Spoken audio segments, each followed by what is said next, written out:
مو عيب عليكم انتوا اثنين ولاد حاره وحده وساحبين شباري على بعض؟ لا الحكي لا البيت هو اللي بلش. لا انت اللي بلشت.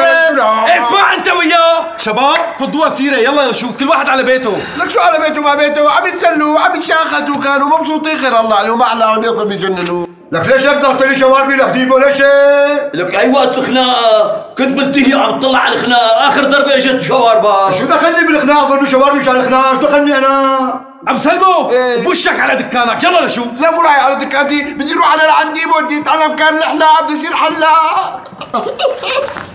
الله يثبت علينا العقل والدين. روق شوي روق رح اظبط لك اياه هون. ها شو بدك تظبط فيه؟ هي تمشي نهارك لا العمى هي راح الطرف الثاني. دايما عمي هي زبطوا ولا ديبو اللي انا قبل ما اجي وشوف الخناقه كنت بالبيت عند مرتي مشان اخبرها شو صار بالحاره لقيتها موجوعه وين؟ عم بتقول اخ. لا فهمنا اخ بعد الاخ شو قالت؟ اخ يا ابو سلمى تارك شغلك جاي تخبرني شو صار بالحاره؟ شي هي موجوعه منك.